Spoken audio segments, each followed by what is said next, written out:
Olá, senhoras e senhores. Este é o Saber Direito Responde e eu sou o Felipe Assense, sou professor de Direito Sanitário e estou aqui, na verdade, para responder as perguntas que foram encaminhadas para o nosso e-mail do Saber Direito, saberdireito@stf.jus.br, a respeito do nosso curso, das nossas 5 aulas de Direito Sanitário. Bom, vamos então às perguntas. A primeira pergunta, ela foi enviada pelo Clemente Ferreira, de Macaíba, Rio Grande do Norte. Ele pergunta: professor Felipe, o direito à saúde é um direito individual ou social? Clemente, o direito à saúde, na verdade, ele tem diversas dimensões. Ele pode ser visto como um direito individual, na medida em que ele exige que as pessoas se abstenham de afetar o meu direito, mas ele também pode ser visto como um direito social, na medida em que ele exige que o Estado realize diversas prestações positivas, como fornecimento de medicamentos, construção de hospitais e por aí vai, para pensar e criar e implementar esse direito à saúde. Então, na verdade, ele é individual, social e, eu diria mais, também de participação, porque os indivíduos têm a possibilidade de participar do processo de formulação, fiscalização e implementação das políticas de saúde. Bom, vamos então para a nossa segunda pergunta. A nossa segunda pergunta foi enviada pela Monique Torres, lá de Campo Grande, Mato Grosso do Sul. Ela pergunta: o arcabouço jurídico institucional de saúde parece bastante completo. Os desafios da saúde no Brasil se originam de que motivos, então? Essa é uma pergunta muito interessante, Monique. Isso porque, realmente, a gente tem um arcabouço de saúde bem completo, um sistema único de saúde, com a ideia de aporte de recursos muito bem distribuída, tudo organizado, tem toda uma complexidade, os serviços estão todos hierarquizados, distribuídos entre os entes da federação. A gente tem a judicialização, principalmente por conta, de um lado, de uma certa inexecução, uma execução parcial de políticas públicas por parte dos governos, seja ele governo municipal, seja ele governo estadual, seja ele governo federal, e também porque, na verdade, os cidadãos, eles são cidadãos muito mais ativos e muito mais compreendidos do seu direito à saúde do que outrora. Isso naturalmente traz uma judicialização, até por conta desse boom aí do direito, do mercado de trabalho no direito, com diversos profissionais de direito, e acaba que isso também vai repercutir uma maior judicialização da saúde. Mas certamente o principal argumento é justamente a inoperância, ou relativa inoperância, enfim, algum tipo de problema na implementação da política pública de saúde, tá? A Juliana Visconde, de Juiz de Fora, ela traz também um assunto interessante, Juiz de Fora, Minas Gerais, Professor Felipe, por que no Brasil o Estado assume a responsabilidade pela saúde do indivíduo, mesmo quando este contribui para a sua doença? Exemplo dos fumantes, Juliana, isso daí é uma coisa interessante. Você observar em outros países, o Estado ele tem uma posição bastante fixa, por exemplo, no Canadá, de que se você contribuiu diretamente para o seu problema de saúde, você que deve se responsabilizar por isso. É o caso do fumante, é o caso daquele motociclista que dirige sem capacete e por aí vai. Tem N casos aí. E sim, a gente observa, inclusive tem um ex-ministro da Saúde canadense, que fez um relatório que ficou muito famoso na Europa, que alguns países começaram a adotar também, é o relatório Lalonde, que justamente estabelece que, sim, se você contribuiu diretamente para a sua própria saúde, para a própria ofensa à sua saúde, realmente não há que se falar na obrigação do Estado. É uma ideia de que o indivíduo ele também é responsável pela sua saúde. Isso não é recorrente aqui no Brasil. Na verdade, no Brasil, o que a gente observa é a ideia de que saúde é direito de todos e dever do Estado.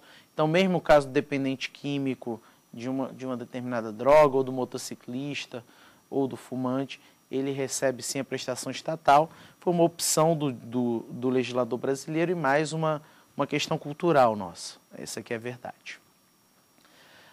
Bom, meus amigos, com isso a gente encerra, na verdade, esse primeiro bloco de perguntas e respostas a respeito do curso de Direito Sanitário e nós voltamos no próximo bloco com mais perguntas.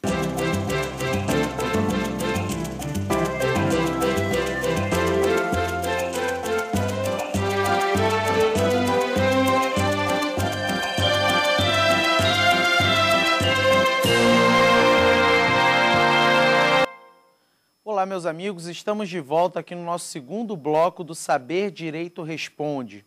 Estamos aqui respondendo as questões de direito sanitário que foram objeto lá do nosso curso aqui no Saber Direito. Bom, então vamos aqui prosseguindo com as demais perguntas, né? Eu tenho aqui a pergunta do Breno Noronha, de Bento Gonçalves, Rio Grande do Sul. Ele pergunta: professor Felipe, é desejável que no âmbito dos municípios as decisões tomadas pela Secretaria de Saúde tenham que ser validadas pelos conselheiros municipais de saúde? Olha, Breno, isso daí é um assunto que depende muito da configuração política local, né? A gente observa determinadas cidades que a parceria entre Secretaria de Saúde e conselhos é tão grande e a relação entre eles é tão sólida que esse tipo de decisão, né, esse tipo de medida, ela é um tipo adotado com muita frequência e com muita naturalidade. Em outros casos, não, né? Na verdade, a gente também observa casos de municípios em que o Conselho de Saúde ele tem pouca vinculação e pouca efetividade junto à Secretaria. Então, ser desejável ou não depende muito mais da configuração política local. É lógico que eu diria que o ideal é sempre que todas as decisões elas sejam construídas a partir de uma legitimidade democrática e englobem, portanto, a secretaria e os conselhos. Mas acaba que depende muito da cultura política local, de como que as coisas se desenvolvem de município para município, né? Vamos prosseguindo. A Cláudia Gonçalves, de Itapecerica da Serra, São Paulo. Ela pergunta: como se situam os argumentos restritivos de direitos, tais como a reserva do possível na efetivação do direito à saúde? Olha, Cláudia, é uma pergunta importantíssima. Por quê?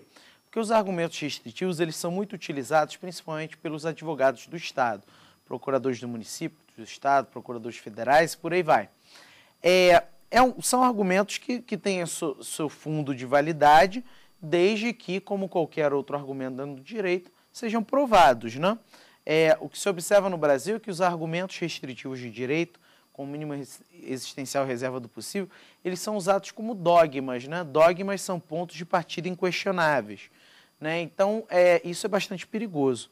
Na verdade, se a gente adota, por exemplo, a posição que a gente viu aqui na aula de que todo argumento restritivo ele tem que ser provado, é uma boa saída, né? Porque aí realmente o Estado tem que evidenciar que não foi por má gestão, que não foi por corrupção, que foi realmente uma escassez de recursos que ensejou a não implementação da política pública de saúde, né? Então, o argumento restritivo existe, ele é válido, mas ele tem que ser provado, senão realmente o que não é provado não vale, né? Vamos prosseguir, então. A gente tem aqui o Rude Nascimento, de Feira de Santana, Bahia. Em sua opinião, a ideia de mínimo existencial pode ampliar ou restringir a efetivação da saúde? Excelente pergunta, Rude. Depende de quem argumenta, essa que é a verdade, né? A ideia de mínimo existencial, a gente pode afirmar que surgiu numa versão bastante positiva, né? A ideia de que o Estado, diante de uma eventual escassez, ele tem que pelo menos efetivar o mínimo necessário para uma existência digna, o pelo menos. Mas o fato é que ele tem sido utilizado pelo avesso, como eu falei na aula, né? O Estado tem que efetivar somente o mínimo, e o que for além disso é um plus. Isso é bastante complicado de ser trabalhado, principalmente na saúde. Por exemplo, tem autores que falam que o mínimo em saúde é somente a dimensão curativa, o que é bastante contraditório, né? Porque imagina, a parte de prevenção, você não tem direito à prevenção, então você não tem direito à vacina, né? E se você não tem a vacina, você vai adoecer, então você vai utilizar muito mais o hospital, e aí você sim tem direito à cura. Enfim, na verdade que a ideia de mínimo existencial tem sido usada de uma maneira bastante ingênua, e a gente tem que ter cuidado para usar da maneira adequada, sempre levando em consideração, como eu falei na pergunta anterior, de que tudo isso tem que ser provado, e mínimo existencial não nasceu para ser argumento restritivo, apesar de ser usado com frequência, né? Então vamos seguindo aqui. A Clara Albuquerque, de Criciúma, Santa Catarina, ela perguntou: olá, professor Felipe, a judicialização é um sintoma de inoperância das políticas públicas? Olha, Clara, a gente pode dizer que, lógico que não totalmente, mas como um sintoma, sim, né? É muito frequente a autocompreensão não só de magistrados, mas de membros do MP, da Defensoria, de que eles estão agindo por conta da inoperância, né? Mas é lógico que a gente observa, em alguns casos, uma certa explosão de litigiosidade muito fomentada por advogados que não tem uma plausibilidade, que não encontram uma aderência, né?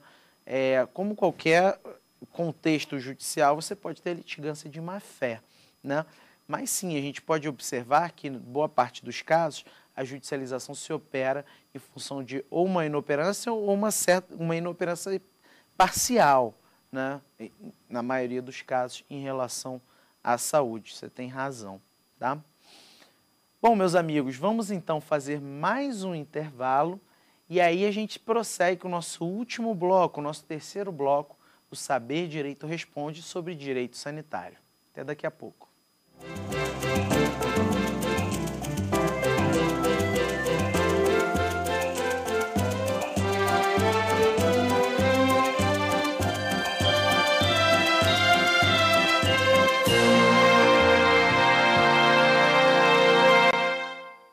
Olá, meus amigos e minhas amigas, estamos aqui no último bloco do Saber Direito Responde, hoje sobre o tema Direito Sanitário, versando sobre as nossas aulas, nossas 5 aulas que tivemos sobre Direito Sanitário.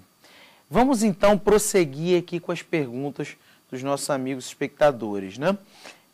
Eu quero ressaltar a pergunta do Samuel Chagas, lá do Rio de Janeiro, minha terra, Rio de Janeiro, lá capital.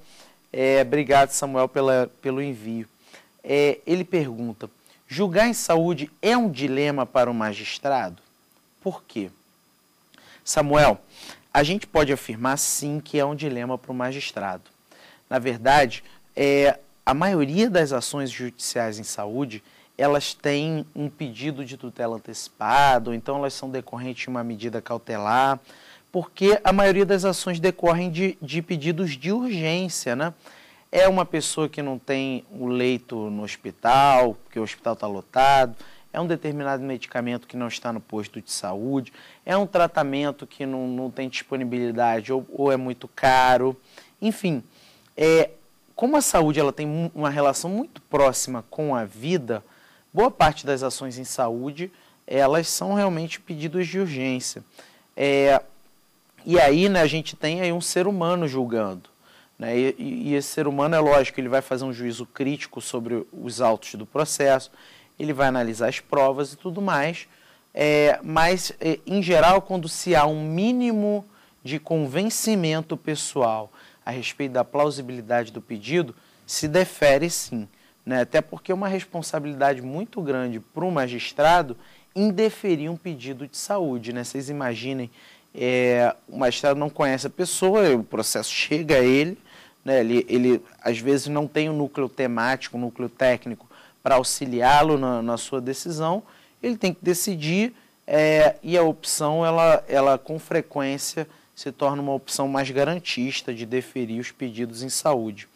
Imagine ainda, né, quando esses pedidos de urgência, eles vêm à noite, no plantão judiciário, por exemplo, que acontece muito, né? Como, por exemplo, quando a pessoa tem um acidente, né? E aí o juiz de plantão, não necessariamente ele é um juiz de vara de fazenda pública, né? Observe só o desafio, ou ele não é um juiz cível lá, especializado em consumidor, quando é o caso de negativa de cobertura de plano de saúde, né? Observem que aí a postura garantista ela fica ainda mais acentuada por conta desse desafio, né? É um dilema moral, sim, é um dilema ético, é um dilema profissional, e com frequência a postura garantista ela é adotada, não só porque o magistrado tem uma compreensão de que o direito à saúde é um direito de todos os deveres do Estado, mas também pela compreensão da sua responsabilidade com a vida de alguém, né? Como é a maioria dos pedidos que são apresentados a esse magistrado, tá? Vamos prosseguir então. Agora a gente tem a pergunta da Juliane Ferreira, lá do Rio Branco, do Acre. Ela pergunta: professor Felipe, como o Ministério Público e a Defensoria Pública podem contribuir para o aprimoramento da efetivação do direito à saúde? Podem contribuir muito, né? O Ministério Público e a Defensoria Pública, eles podem contribuir pelo menos de duas formas, tá? Pelo menos de duas formas, que são aqueles dois grandes caminhos que a gente discutiu na nossa aula sobre judicialização e qual era o outro título? Juridicização, né?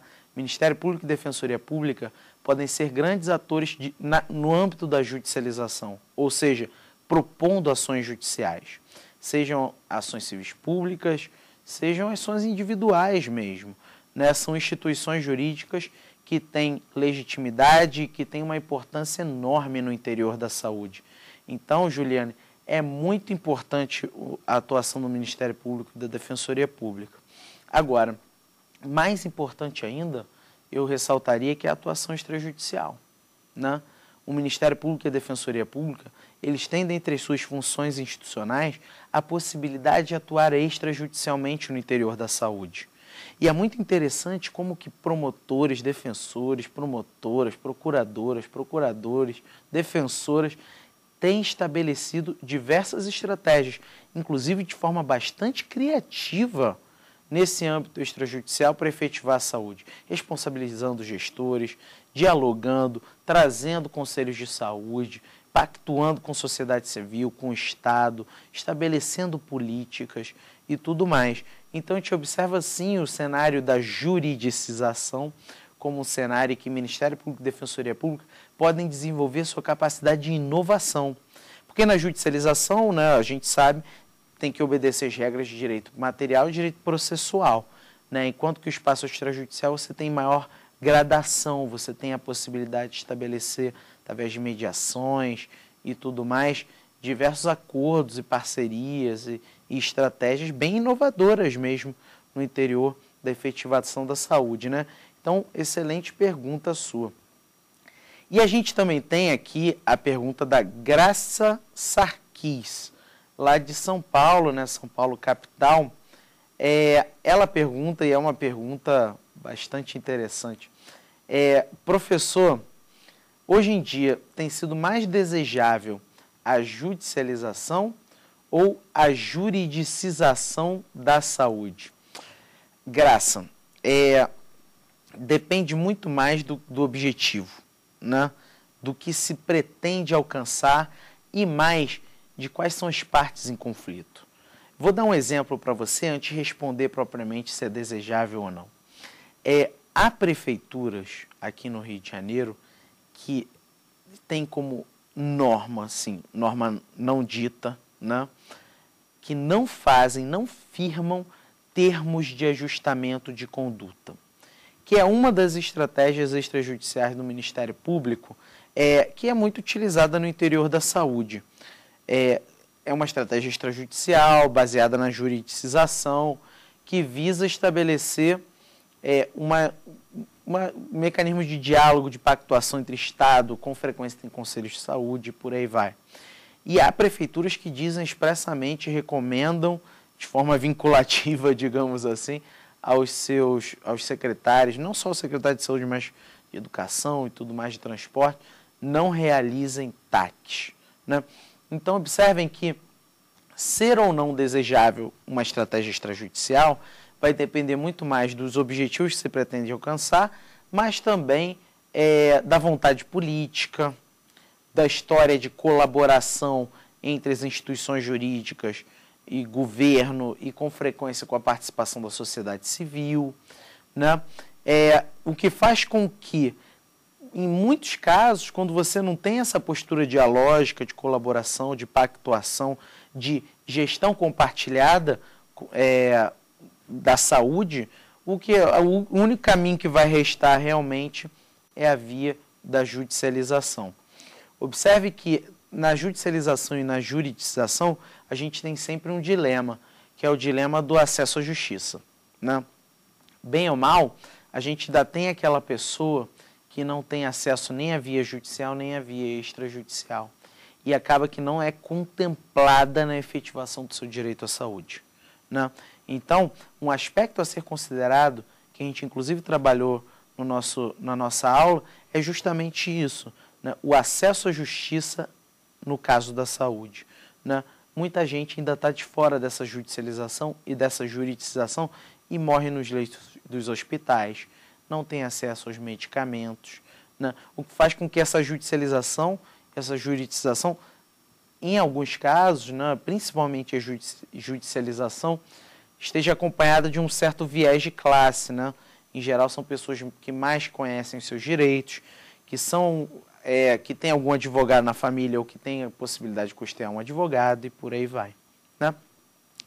Bom, meus amigos, com isso, a gente encerra aqui o nosso Saber Direito Responde.